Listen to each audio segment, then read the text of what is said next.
அடுத்த 2 ஆண்டுகளில் கிரியேட்டர் எக்கானமியை ஊக்குவிக்க யூடியூபில் மேலும் முதலீடுகள் செய்யப்படும் என்று தெரிவித்திருக்கிறார் யூடியூபின் தலைமை செயல் அதிகாரி நீல்மோகன். என்ன காரணம் விவரிக்கிறார் சிறப்பு செய்தியாளர் லாவண்யா.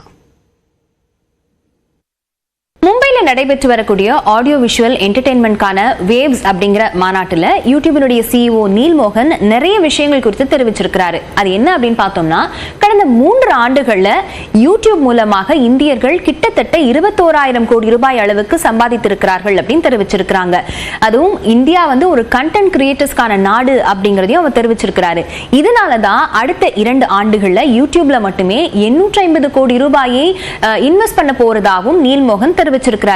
குறிப்பா பார்த்தோம்னா, இந்தியர்களுடைய கண்டென்ட் உலக அளவில் பெரிய வரவேற்பை பெற்றிருக்கிறது அப்படின்னு தெரிவிச்சிருக்கக்கூடிய நீல்மோகன் இன்னொரு சர்வே படி பார்த்தோம்னா 18% கூட்டு பொருளாதார விகிதம் அளவுக்கு 18% ஒவ்வொரு ஆண்டும் யூடியூப் வளர்ச்சி பெறுது அப்படின்னு குறிப்பிட்டிருக்கிறாரு. அதுலயும் போன வருஷம் மட்டும் பார்த்தோம் அப்படின்னா 10 கோடிக்கும் அதிகமான யூடியூப் சேனல்கள் உருவாக்கப்பட்டிருப்பதாகவும் அதுல 15,000 சேனல்களுக்கு 10 லட்சம் சப்ஸ்கிரைபர்ஸ் வந்திருக்கிறதாகவும் குறிப்பிட்டிருக்கிறாரு. இது சென்ற ஆண்டுல மட்டும்.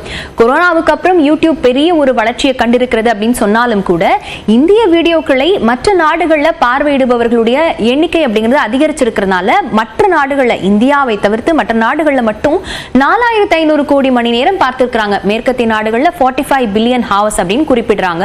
அவ்வளோ நேரம் இந்தியாவுடைய அந்த கண்டென்ட் வீடியோக்களை மட்டுமே அதிகமாக பார்க்கறதுக்கு வரவேற்பு இருக்கு அப்படிங்கிறதையும் தெரிவிச்சிருக்கிறாங்க. அதுலயும் குறிப்பா பார்த்தோம்னா, உலக தலைவர்களையே வேறு எந்த தலைவர்களுக்கும் இல்லாத வகையில் பிரதமர் நரேந்திர மோடி அவர்களுடைய அந்த சேனலுக்கு கிட்டத்தட்ட 2,50,00,000 சப்ஸ்கிரைபர்ஸ் இருந்து அவர் தான் முதலிடத்தில் இருக்கிறாரு உலகத்திலேயே அப்படிங்கிறதையும் நீல்மோகன் குறிப்பிட்டிருக்கிறாரு.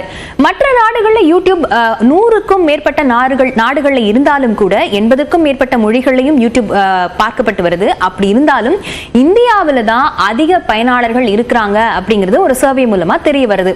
குறிப்பா பார்த்தோம்னா, இந்தியாவில் மட்டும் 46 கோடியே 20 லட்சம் பயனாளர்களும், அமெரிக்காவில் 23 கோடியே 90 லட்சம் பயனாளர்களும், பிரேசில் நாட்டில் 14 கோடியே 40 லட்சம் பயனாளர்களும், இந்தோனேஷியாவில் 13 கோடியே 90 லட்சம் பயனாளர்களும், அதற்கு அடுத்தபடியா மெக்சிகோவில் 8 கோடியே 10 லட்சம் பயனாளர்களும் யூடியூபுக்கு இருக்காங்க. இதன் காரணமாகத்தான் யூடியூப்ல அதிகமா இன்வெஸ்ட் பண்றதுக்கு நீல்மோகன் நிறைய பேர் முன் வராங்க அப்படின்னு தெரிவிச்சிருக்காங்க. இதுலயும் குறிப்பா யூடியூபோட ஆட் ரெவென்யூஸ்ல 45% தான் அவங்க யூடியூப்ல எடுத்துக்கிறதாவும் 55% அப்படிங்கிற அளவுக்கு இந்தியாவுடைய கண்டென்ட் கிரியேட்டர்ஸ்க்கு யூடியூப் தரதாகவும் குறிப்பிட்டிருக்கிறாரு.